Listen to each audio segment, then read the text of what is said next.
Yes, start the recording. So, welcome everyone, and thank you for joining in. And I was just checking where did we leave last, and I got to know that it was surrender that we were discussing. So, we'll just pick up the threads from here.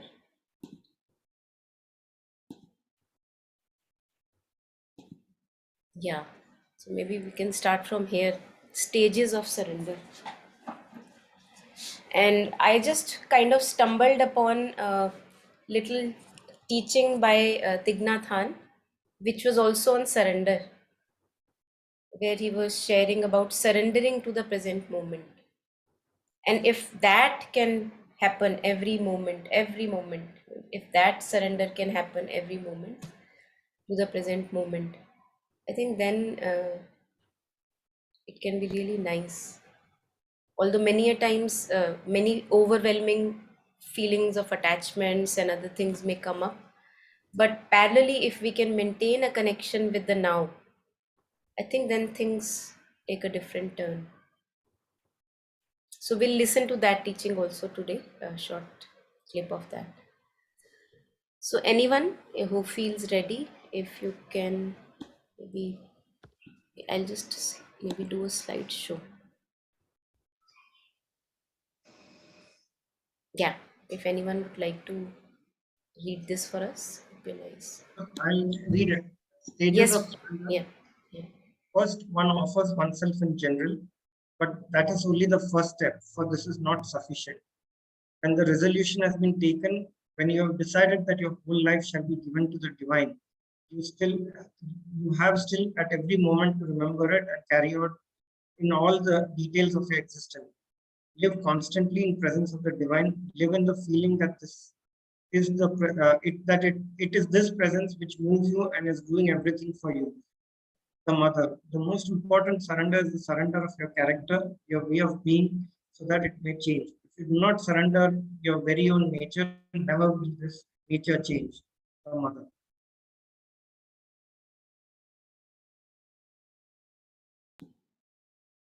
So I think these are only words if we don't see them in practice, each one. So, for example, Binaji was sharing running the school, so many things that come up and many challenges. With Birenji, field work, whatever field work he's involved in. And again, you meet and interact with so many different kinds of people who may not be spiritual oriented, who may not understand, if you try to make them understand with the words. So that's our best challenge. Our best test is our circumstances. That's our best kind of, if we can say, maybe a testing ground of whatever we have read, we have learned, we have contemplated upon. And there, my surrender gets to test whether it's a total surrender or maybe I'm still clinging on to something. I still have my opinion, my idea, my thought is right and the other one is wrong. So there, our openness is checked. So in stages of surrender, it is only the first step that one offers in general. So in general, I can say I offer myself to the divine. In general, I have said this, but mother is saying that it's only the first step. When the resolution has been taken, you have decided that your whole life shall be given to the divine, or in other words, to be given to perfection, a growing perfection in work, a growing perfection in family, a growing perfection in relationships, a growing perfection with respect to my own inner intentions, movements, the quality of my mind. You know, that moment to moment, I have to be conscious of it. And the moment I see ugliness, I have to be ready to accept the ugliness and to transform it to something beautiful. So, we all of us are on the path and we know that it's a long journey. We have a long way to go. But each moment is very important. And then mother says that then we can carry it out in the details of existence. That suddenly some unease comes to you and you wonder why is it there, and you realized, oh, just the conversation you had, maybe you were sticking to some point of view. Maybe you were clinging to your idea or clinging to one way of looking, and that brought unease in you. So surrender was not complete. But this uneasiness is very good to have if one can be sensitive to this uneasiness. And Mother says that when we begin to live by the psychic presence, live with the inner guidance, or in other words, the illumined heart and mind, then you feel a certain unease the moment you do something following the dictates of ego. So it's good. Mother specifically shares this with little children that since children are mostly psychic oriented, they are working from goodwill. Hence, whenever they hit a friend or maybe do something which is violent or aggressive, they don't feel nice. So, if at that very moment the teacher can catch and relate with the child, interact with the child, maybe Shweta can shed some light on it and talk about it, that how do you feel when you hit the child? How did you feel? And you, of course, the child would not be able to say, I felt very good. You feel not nice. And that can be, the point of understanding that I swayed from the inner guidance. One swayed listening to the dictates of the ego. So Shweta, any reflection here? Because I think you work with little children, maybe you come across such instances and maybe use, yeah. So yeah, they don't like it. They never like it, but they are so much in the moment ना वो करते हैं और फिर उनको उसके मारे भी गुस्सा आ जाता है कि no, I'm not coming to you. They are not liking it and they don't want to come to you even if you want to, take them closer and all. But just that unconditional presence there, na, slowly they settle and then they come to you. So definitely they don't like it and they seek that unconditional, love from you. Yeah, every child. Yeah. Yeah. We have to just wait for that moment to settle because वो moment में क्योंकि उनको अच्छा नहीं लग रहा वो और ज्यादा like नाराज हो जाते खुद से भी अगर गलती हो गई ना उनसे कुछ तो वो खुद से उनको समझ आता है and they will like try to just they'll not come to you or no you just leave me, they know that. And then when you show no reaction and you show that it's okay and you don't show any kind of judgment, they just settle and they know that they can come back and seek you. So Beautiful. Yes. So you want to, you are sharing that this overt going to them and immediately trying to resolve the issue would not work. You just no, have to be there, like unconditionally yeah. present with them, and when they feel comfortable, they can come and Yeah. interact. You have Yeah. to wait, and then when they are out of that energy space, no, that's when we sit together and we try to recall that key, like we reflect on that. Then we just leave it again open-ended. So we are not concluding or giving them any moral science value. Just reflecting on it and just leaving it. Just khatam. Then next time, yeah. Beautiful. Yeah. Anything from your experience, Beena ji, in this? Yeah, I think most children when they hit, it's usually coming from a very low self-worth. So that's when they feel that they don't value themselves at all, and probably the parents and everybody is treating them in a way which they hate themselves. That's when they go down to this level where they hit.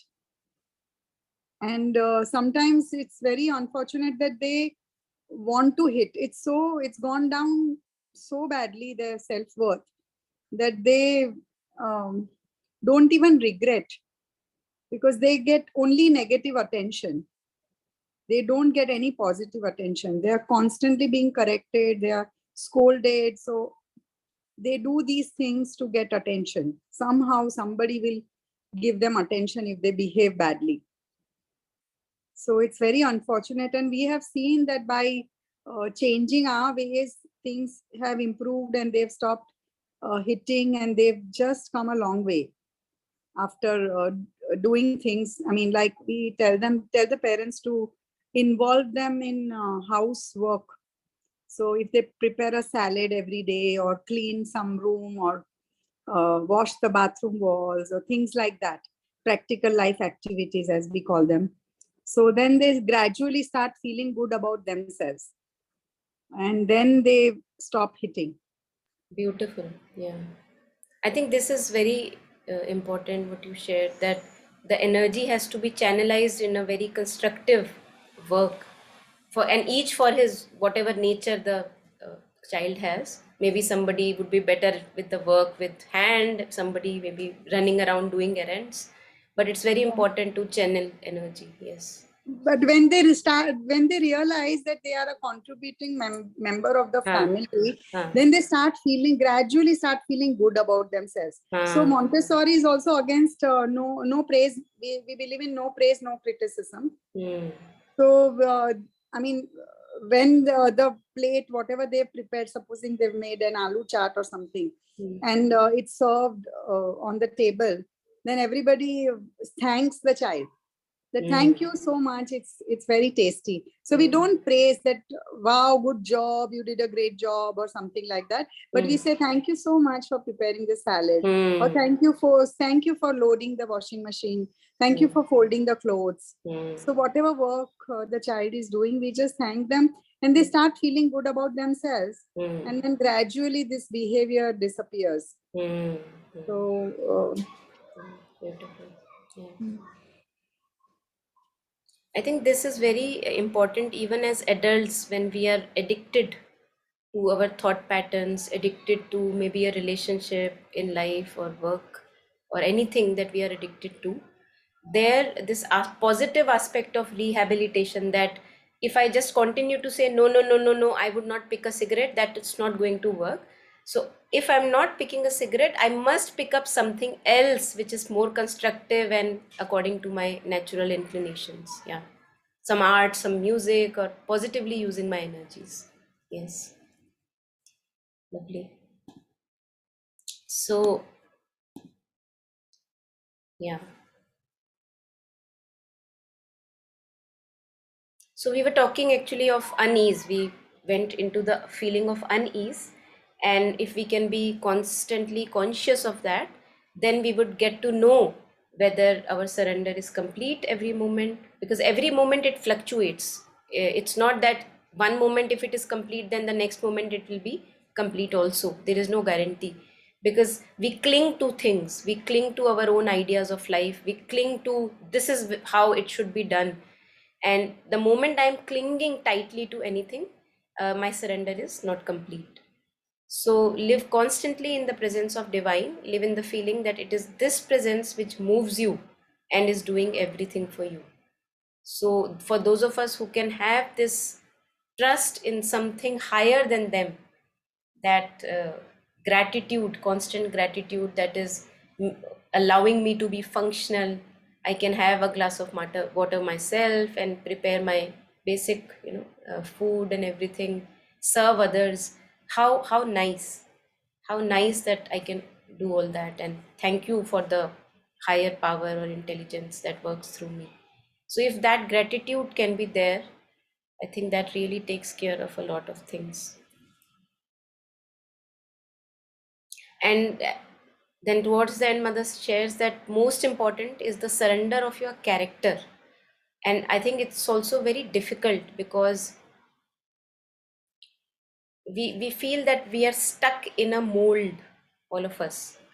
This, as slowly we become teenagers and adults, we feel that this is how I am and I cannot change. Oh, that person, that's how he is. So as if we are set very rigidly in some molds, and that's where I think the divine would face the maximum of challenge, because we have to allow life's circumstances, blows, hammer like blows that we get, so that we can allow the divine worker to chisel and shape us into, the beautiful form that he wants us to be.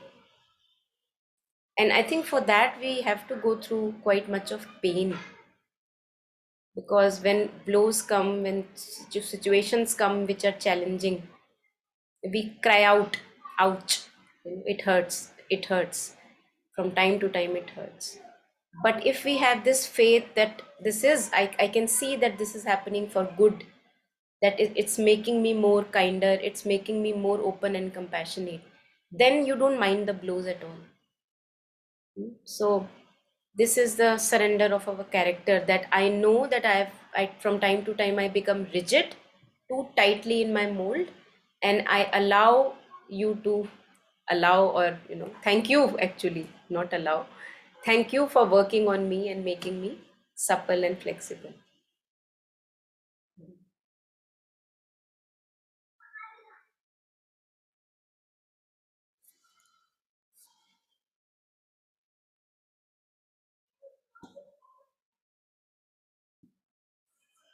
Snehi, you have something to share?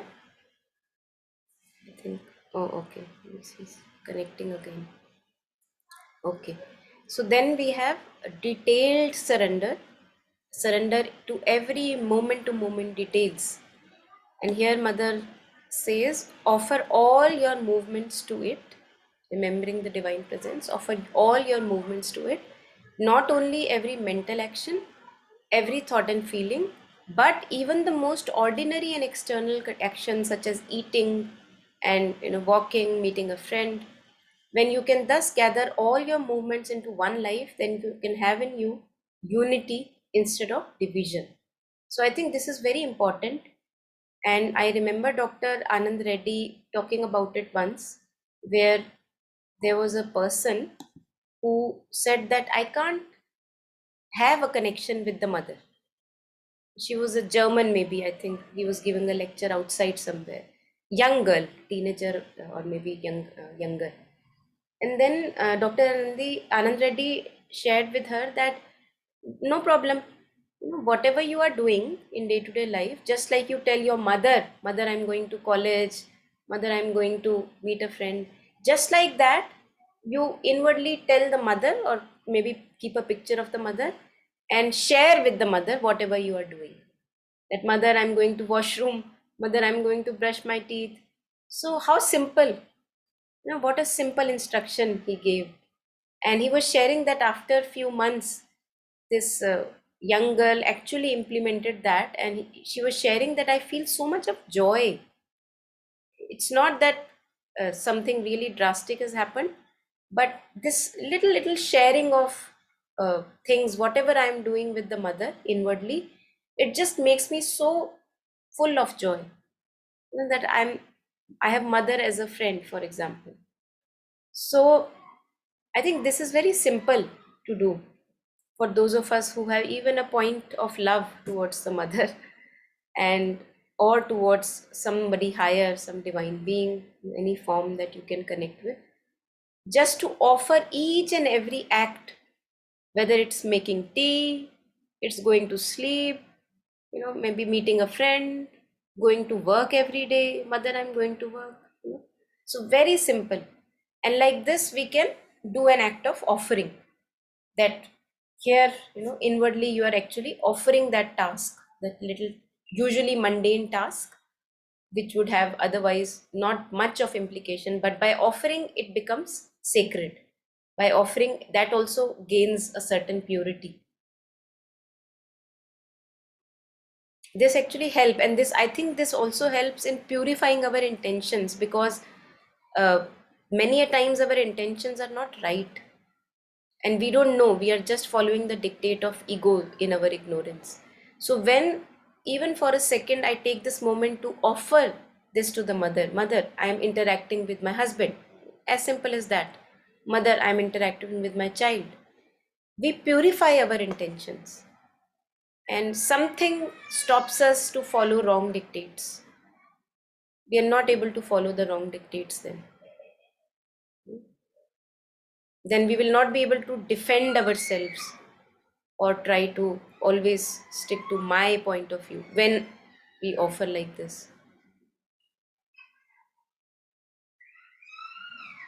So any sharing here, maybe anyone has experiences with this kind of offering, or remembering and offering the mother? Sharada ji, or Meena ji, Shweta, Snehi, Biren ji, anyone?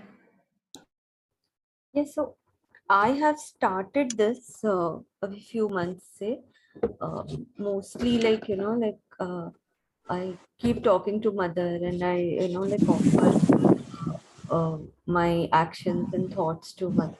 But ye day to day ka maine nahi kiya hai, like, like you said, eating and ये सब. So this was new for me. Like today, like I felt ki, like I could understand stage 2 surrender, so like detailed surrender. So yeah, definitely, because then, like you said, every intention will be so purified. Yeah, because especially when you're working, when you're with a team, and like there are moments of what to say, like you sometimes wonder, like where is this agenda coming from? Like there is a self check. So I think just extending it to moment by moment, like offering, especially also while working with children, like sometimes it becomes very challenging with different energies and all. So yeah, so like morning you start with the offering, but moment by moment offering is not something I've tried. So this is very beautiful. I will try. Yeah.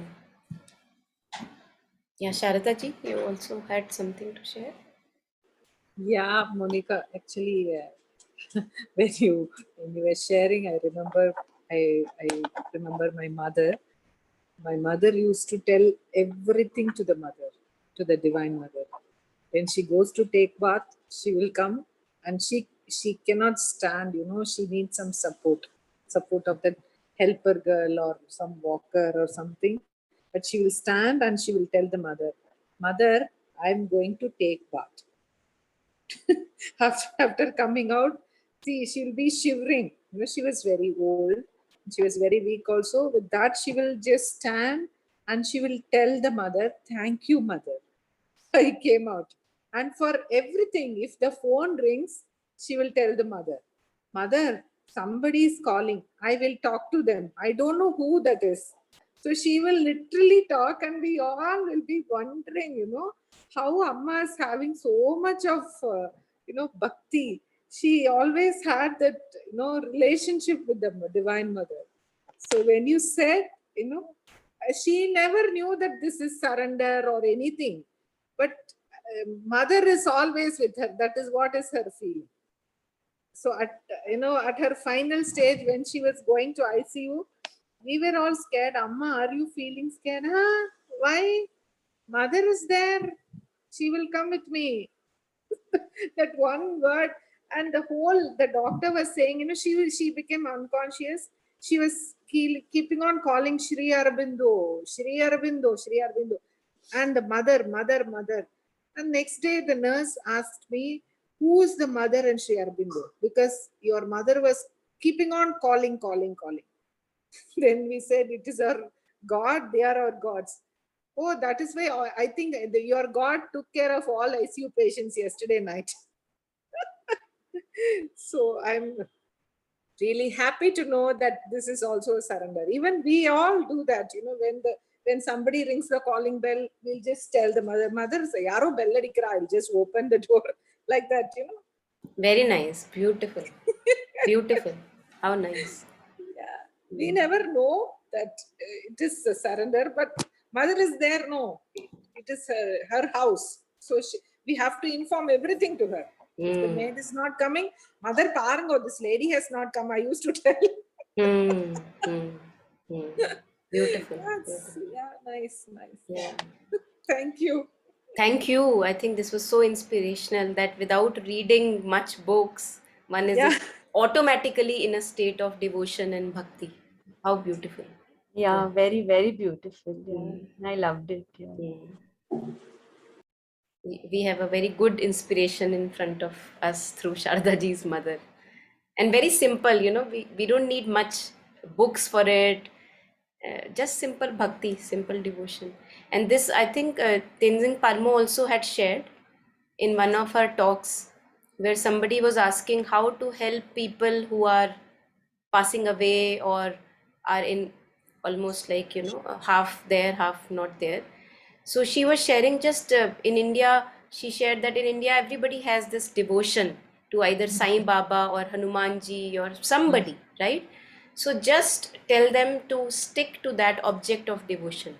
And that's what you shared, that your mother was doing. And it was not only helping her, but helping everyone around, as the nurses shared. One more thing, she used to offer coffee because before drinking coffee, when we give her coffee, she will tell, Mother, coffee vandiduthu, we both will drink. She will say, So coffee nice, come, so nice. so we both will drink. And she will keep that coffee in front of the mother's picture and she will pray for 2 minutes. Then only, Amma, the coffee will get cold, you drink. We used to shout at her, it is okay. We both will drink, she will say. And in one of the, we drink it in Davra tumbler. We don't drink. They don't drink with cup because they will not sip. They will just lift it and drink. But she will keep. No, this is for the mother. Beautiful. How beautiful. And finally, after drinking her coffee, this is prasad I will drink, she will say. Yeah, yeah, yeah. We used to laugh at her. Amma, why are you doing? No, don't tell me anything. This is mother's coffee. Amazing, amazing. Yeah. Wow. Maybe, as you said, she has transformed her bhakti to us. Transferred her bhakti or whatever. Yeah, definitely. Yeah, Thank you. beautiful.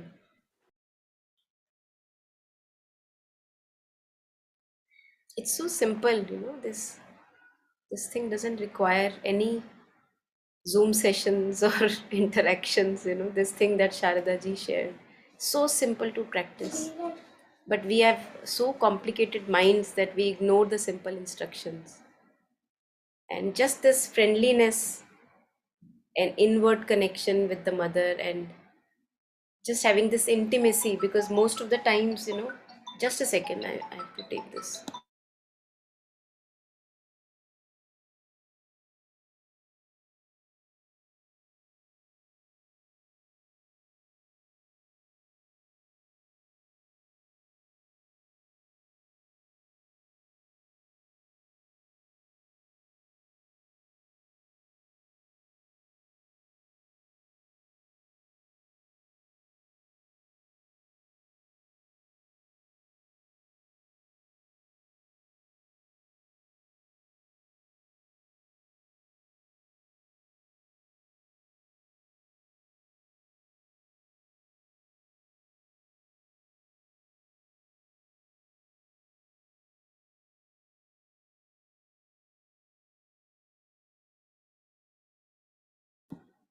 So yes, I think what I was sharing was that we crave for this intimacy, because most of the time we just are feeling so lonely if people are not around, what to do, getting bored.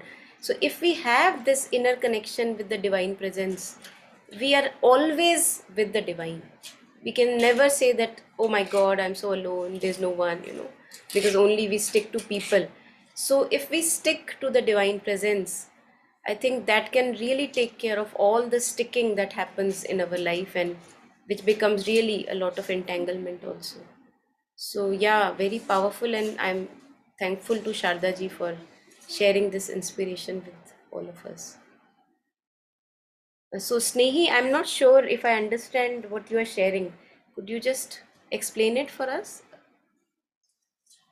What do you mean by this? Would you like to unmute maybe and share? Yeah. So, I tried doing this. I did this like for a couple of days, but I couldn't follow it through. And then I realized that it was because I was not, maybe I was expecting some kind of a response. And I was not, I mean, I don't know, this is a silly point to make, but yeah, like when we're generally, yeah. Yeah, so you want to say that you communicated, you started having this communication with the mother, but you maybe felt that only you are talking and there is no other response from the other end, right? Yeah, yeah. Okay, okay. So I think just use this opportunity to understand that it's not a problem. It's just that the mind is conditioned in our, for example, how we live in human relationships, that if I'm doing something, I always respect a response from the other person, right? This is how the mind is conditioned. But divine is not separate from us. So it's not that this is Snehi and this is the mother. So Snehi is now expecting a response. It's not like this. But the limited mind, the sense mind, is used to seeing things like this. Like, this is Snehi, this is I am, and I am calling out to the mother, and look, mother is not responding. See, no response. Okay? While what you are actually doing is this. It's only you. And when we talk that I am communicating with the mother, you are communicating with your own higher self.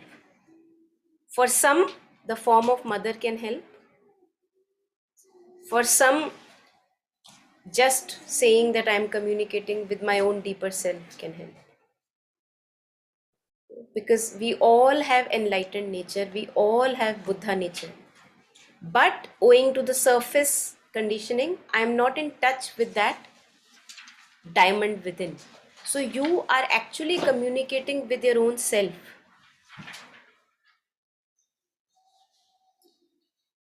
And give it some time, give it, just like, for example, if I am to learn swimming, I would give it some time. I would not leave the swimming pool after 4 days. No, it doesn't work for me, right? I would not do that. I will be persistent.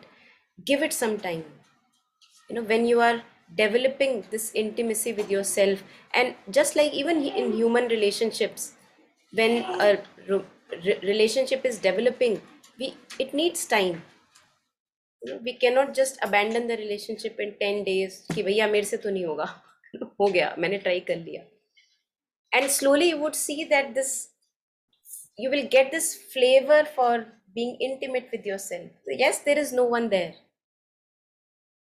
but there is someone there. But in not this sense, like it's not like this. Mother is not a different entity, how we see things, like separate this person, that person. And then maybe something changes. Just like Sharda ji shared that, offering that coffee to the mother, and mother, let's drink. As if you have an invisible friend. I think that was really very powerful. That you are never alone. You always have this invisible friend with you. So I think first comes faith. First comes faith. Faith would not come later. Because you are totally in faith that yes, the mother is with me. There is no doubt about it. So there, our faith, the solidity of our faith, I feel, is tested.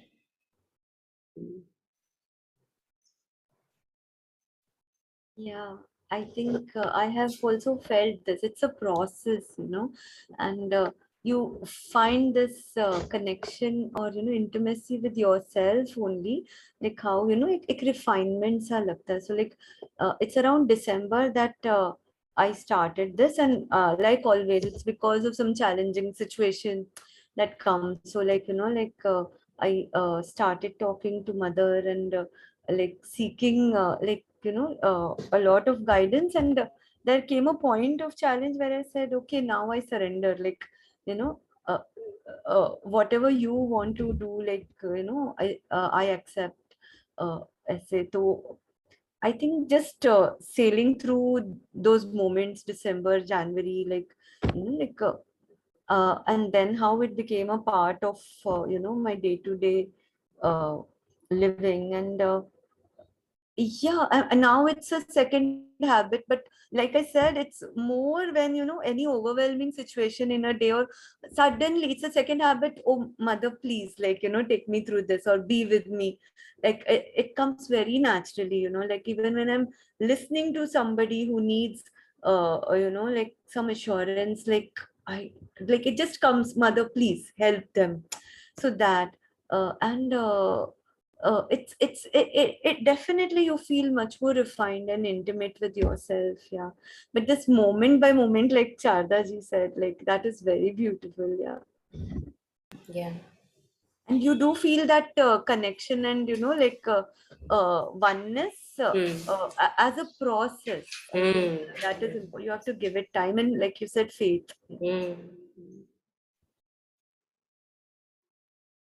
I think I had shared with you one of these stories where there was this bhakta who used to be a devout Hanuman bhakt, and he was praying to Hanumanji for a long time, always putting agarbattis in front of the idol and doing a lot of aartis. So one day he really got frustrated. Maybe this would resonate here.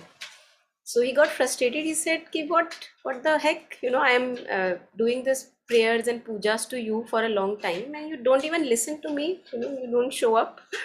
So he stopped praying to Hanumanji, and what he did was he took the murti and he put it somewhere up there. ऊपर चढ़ा दी, जैसे परचत्ती पे he put the Hanumanji's murti, and he brought Shri Krishna's murti instead.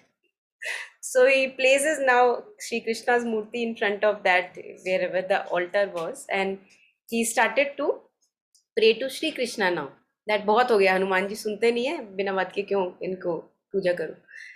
And one day suddenly when he was praying and putting this incense stick in front of Shri Krishna's idol, he realized that, oh my God, this smell of this incense is going up there to Hanumanji.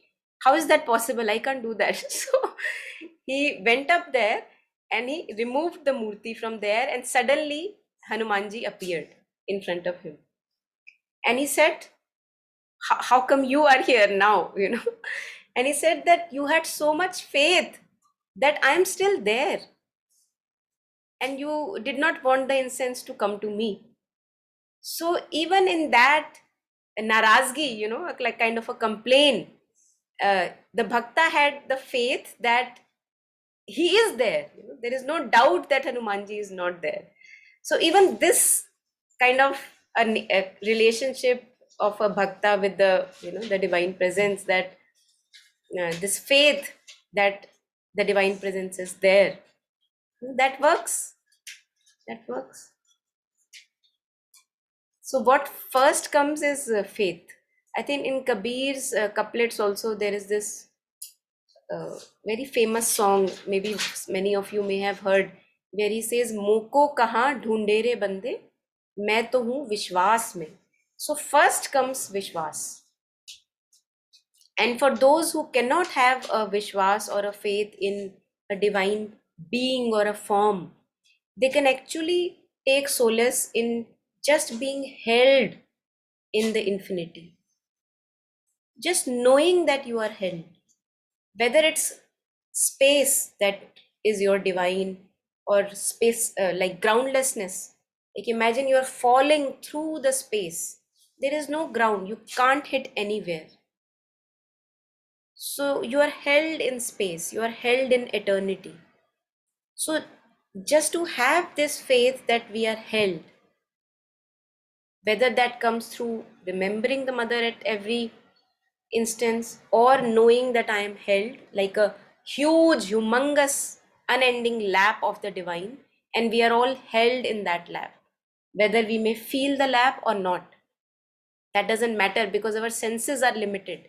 So at times I may not be able to feel it. So knowing the limits of our senses, that if I'm not able to feel it, it doesn't mean that it is not there. So that groundedness, if you can have in your faith, that if I don't feel mother's presence, it does not mean that she is not there, or any other divine presence, just because I can't feel it. It's just that I don't have the sensitive tools. My feeling and sensations are very limited. My moods are very limited. They can't capture everything, right? So even if I'm not able to feel, having this solid faith that I am being taken care of at every instance, whether that comes through Mother, Sri Aurobindo, Sai Baba, Hanumanji, the divine doesn't mind what name we give. Only thing that matters is that we are all held. None of us is abandoned. How can mother abandon a child? And this comes, I think this is a very easy thing to understand for those of us who are mothers.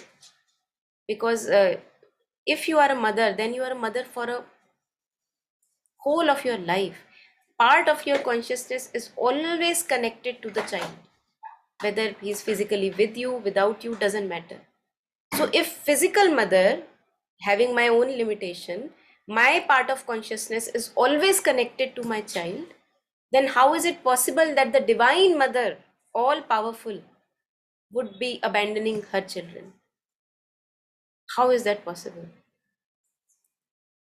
So even that reflection, that contemplation also, I think, gives us this solidity that even if I can't feel it, I know that mother knows about me and she will be guiding me. To have this faith, to have this solidity comes first. It's not that after a series of events I will develop this faith. I have the faith and then things happen, that I am guided.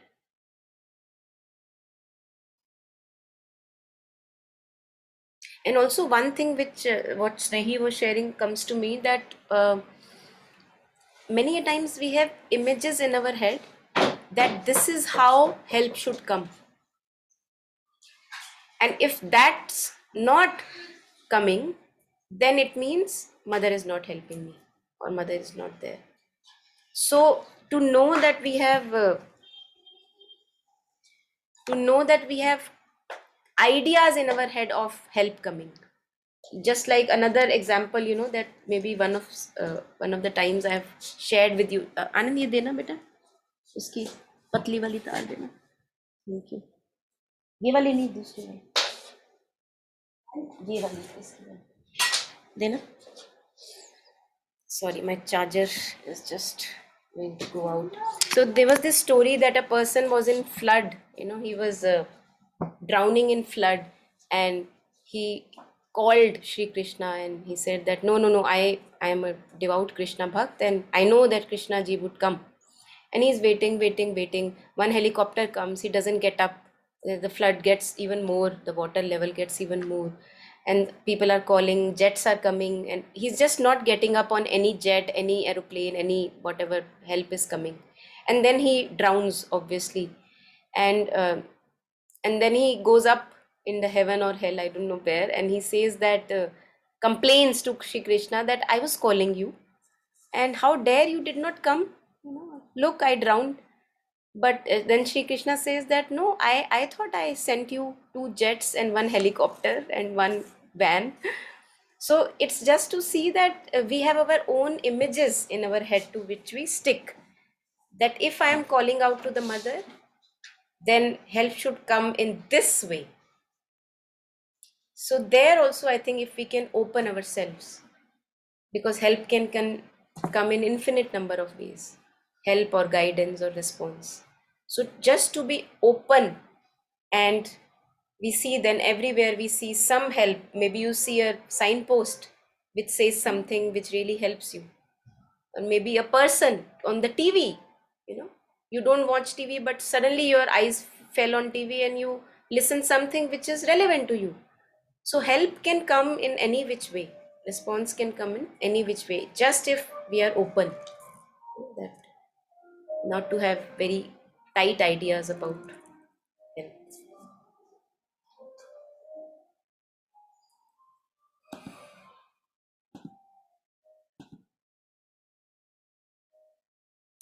So I think there we got a really nice example with Sharda ji's mother. Moving on, integral surrender. Again, total surrender. We are talking about different parts of our being. In the integral yoga, the integral life, down even to the smallest detail, has to be transformed. So even when we talk about our dreams, even dreams can be surrendered. There is nothing here that is insignificant, nothing that is indifferent. You cannot say, when I am meditating, reading philosophy, or listening to these conversations, I will be in this condition of opening towards the light and call for it. But when I go out to walk or see friends, I can allow myself to forget all about it. So this is not going to happen. This dichotomy in life can't go on for long. We'll suffer in this dichotomy. And this also can be, for example, that today is Tuesday and I don't eat meat, but rest every day I am allowed to eat meat.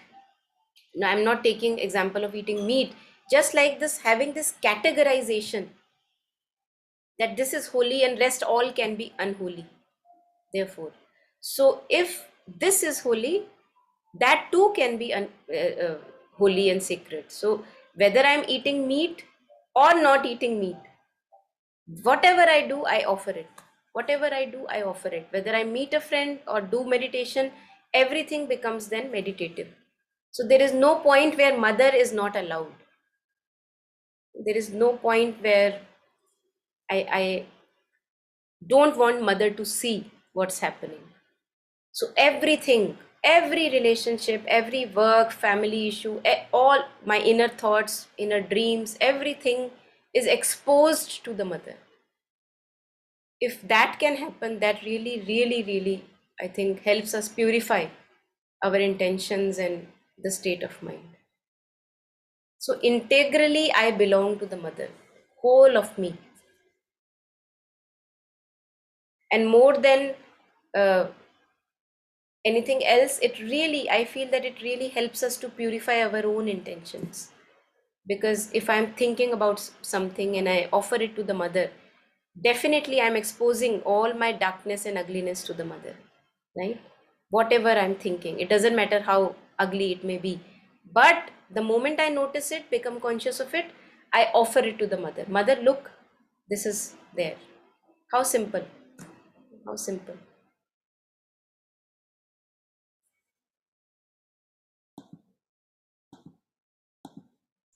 So Monica, like a very magical instance I want to share. Like I haven't shared with you also. So I'm talking about this December when I had gone to Bombay. I was feeling very anxious. My father was unwell, and so I was feeling extremely anxious. And at that time, before going, I had to travel alone, night time, and also I just felt the one photo of mother in my purse would have helped me, and I didn't have that. So then I just felt this need, and then I saved it on my mobile, one photo, and I had this need, and then I went, and there also, I was like talking to mother a lot, and uh, at the same time, I think you were in Pondicherry. And then when I came back from, I came back home, and when you came back home, and you said that you have something for me, I have not communicated with you at all. And you got a photograph of mother for me. And I was like, I'm just sharing this because like our communication, I can't tell you what I felt when I saw that photograph, because there was no communication with anybody, and I just had this wish that I need this, and that's what I got within 7-8 days. Like it was a magical moment for me. Yeah. So Beautiful. It's very strange because Shweta, I was not intending to buy anything, and I was standing in this shop. This communication that you are sharing. I just want to share that we think that we are not communicating, but we are communicating, and mother works through each one of us, right? So I'm standing in this shop, and I am just cruising around my head, and who to take a picture for, or whatever, and I don't have enough money. So so first I take one, and then I say, oh, maybe I take another one, for this person, and suddenly I get your name. So it's not that I thought that I will bring something for you. Your name actually came. So I'm assuming that your wish was so and yeah, strong that mother connected, Yeah, the both and of this was us. me, and you know what? It was through you. So I had this one moment where I thought, should I go to Monica upstairs and get a Mm. photo from her? And then I didn't act on it, and then I left for my flight. Like I just saved a photo, and I was so zapped when you gave me that photo. Mm. It was totally magical. Amazing, amazing. So actually that day I had to travel to my hotel room 2 3 times just because I did not have enough money and I needed to get more photographs for each one of us. So It's nice. Yeah. definitely two-way communication, Snehi. Yeah, Yeah. always. Yes, yes. Beautiful, beautiful. And I think this is not one of its own kinds. Many a times, all of us have such instances where we wished really in our deepest aspiration for something, and it was granted to us through. Yeah. Just today, okay. Mm. 10, 5, and I am with all my, genuineness, I'm sharing this like 10:54. I just thought that, oh, today will Monica take the Sunday hai, aaj legi kya? And 10:55 you messaged that, and I'm like, oh my God, like there is this, I don't know how this works, but you just had this genuine need and you just replied, and I was again zapped, like there's some way this works, like. Beautiful, beautiful. So I think that's really very nice. What Snehi was asking, whether this communication is one-sided, and we, as Tignathan always shares, that we are all interconnected. No man is an island. We are all interconnected. And in this deeper way, we are interconnected. That if there is truly an aspiration, a purified intention, it always is kind of answered. It always gets answered. Yeah, how beautiful.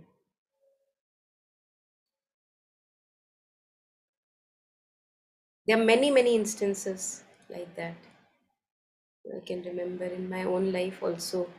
And each one of us, where truly something was very tangibly shown to us that the universe is not blind and deaf, it listens to you.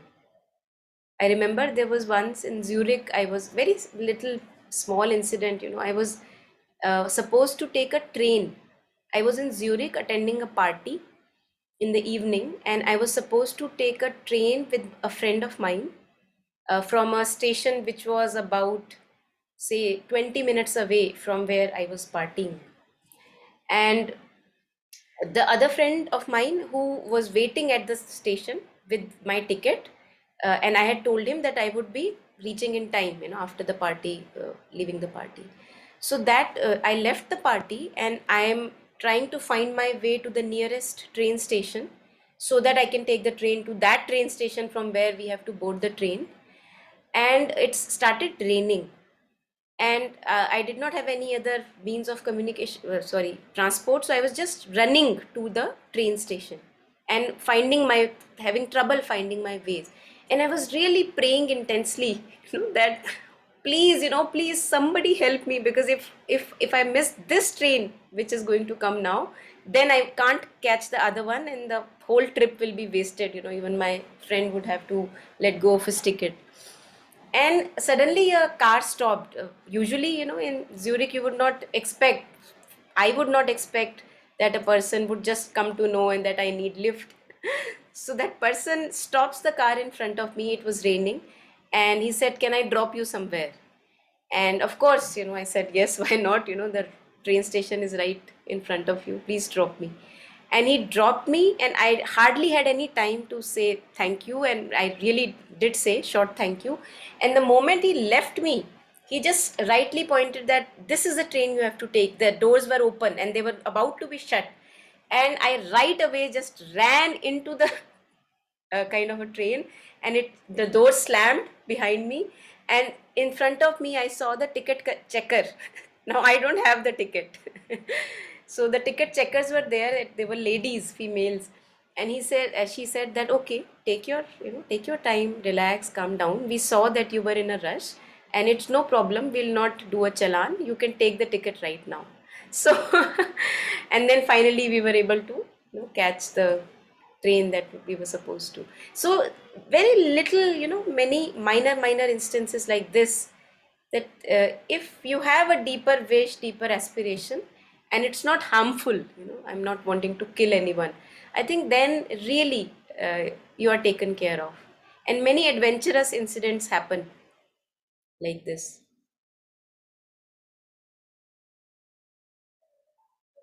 Beautiful. Yeah. There was another incident which I very strongly remember, that there was a person lost in the Vatican City. I think I had shared with you that so an elderly couple, and the wife has lost the husband, and it's a very huge corridor. For those of us who have ever been to Vatican City, very huge corridor, you can't really find each other. So many people, thousands of people are there. And those times nobody used to have very commonly these mobile phones. It was not very common. So that lady we met on the front door, and the front door is from the like exit, it is say 1.5 kilometers, you can see, it's that far. And we met the lady on the front door, the main gate, and she said, I've lost my husband. And I just asked, how does your husband look? I was not supposed to, I was not thinking that I'll find him, but I just asked, how does he look? What is he wearing? And then she explains, a hat and blue colored shirt and shorts. And then I said that, okay, if I find him somewhere, I'll tell that you're waiting at the main door. So we are going. We are now at the exit, and there is this huge, platform in front of me, like a fountain, and people standing all over, thousands of people, and how would I know that that's that one? But something in me said that no, I have to find. I know I'll be able to find. I don't know how it came, but it came that I can find him. And suddenly at the corner, I find a similar description, like an elderly gentleman, with shorts and hat, standing and looking here and there like this. So the moment I looked at his look, I said, maybe that's it. And I told my friend who was with me that let me just go and check whether he's the one waiting for the wife. And he was the one. And I told him that, your wife is waiting at the main gate. So please go, since there was no phone and we could not communicate. So instances like this, just the intention is pure. You want to really help the other person, and you have the aspiration, and things connect, and then we can tell these stories years after. Lovely. Mm.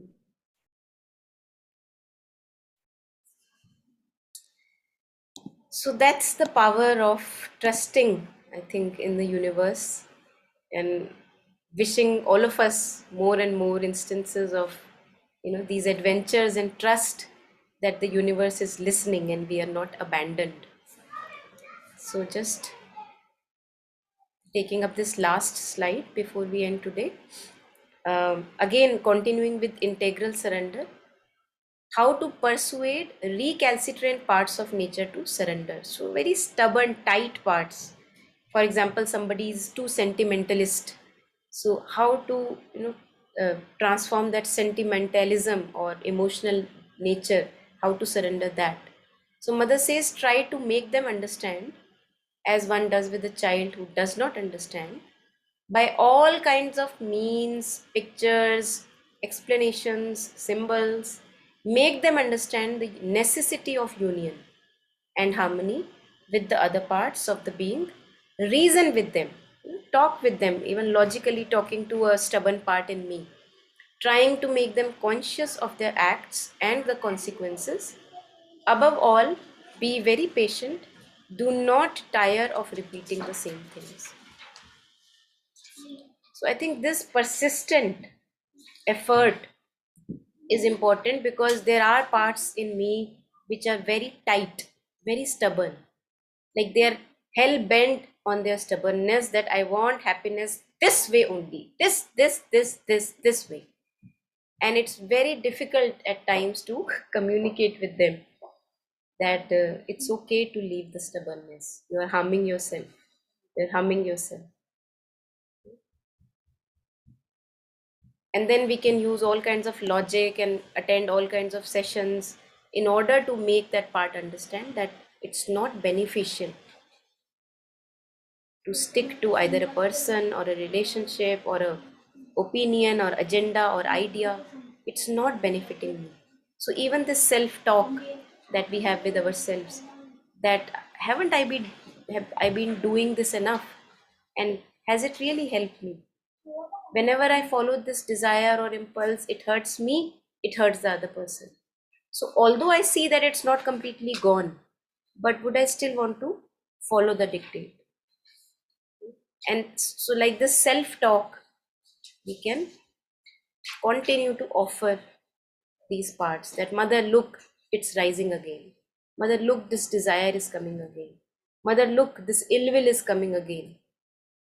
So, although it's not completely gone, you are not over it, above it, but there is a separation between you and the recalcitrant part, so that you can offer that again and again the moment it arises. Now that you know that it's not helping and of being any benefit. This also happens with most of us who have a kind of an emotional, sentimental character. It comes up again and again. It's very tight, very solidly a part of our being.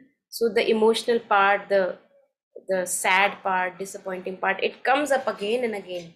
And one has to really look at it and mindfully being in the now, deal with it. That, no, haven't I followed you enough? Please, please, no, not anymore. Almost like that kind of a conversation maybe needed.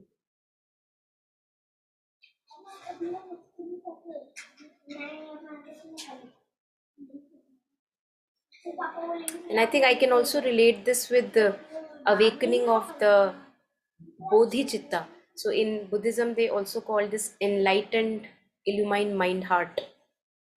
So when I step back from my tendencies, now that I have really been miserable enough and I hurt other people also because of that tendency.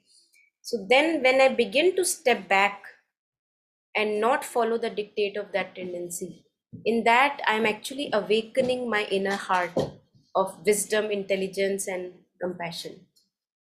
In knowing that this is not serving me and it's not serving the other person. So I really, no matter how hard it is, I really want to step back. So this awakens our inner heart of compassion, kindness, and intelligence. And it is hard. Many a times it's really hard, especially for the recalcitrant parts, sticky bits. So I'm sorry I was not able to put in today the talk that I was sharing, but I'll share it on the group. It was from Thignath Khan about surrendering to the present moment. And I think what he shares really is very powerful, in the sense that no matter what I may be thinking, whether it was of the past or the future, if a part of me can be in the now, a bit of me can be mindfully with the breath and the body, no matter whether I'm thinking of the past or future or whatever happenings, then that parallel anchoring in the now generates this energy of mindfulness, which can take care of the other vibrations of past, future, and all the worries. So this can happen parallelly. So he says that parallel to suffering, joy can be present. You don't have to be rid of suffering in order to be joy to be present. So if I'm mindfully anchored in the now, again and again bringing my mind to the breath and the body, then even if there are tight, rigid parts which are popping up again, let them pop up. Your mindfulness will take care of them.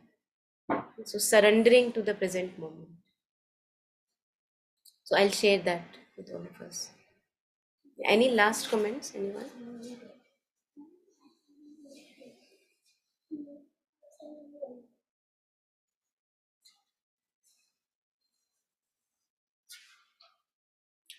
Okay, so I assume nothing. And in that case, thank you. Yeah, Thank you, thank you. everyone. Yeah. Thank Thank you, you. Beena ji. Thank you, Thank Shweta, you. Sarada, So much. Biren ji. Snehi. Bye. Thank you.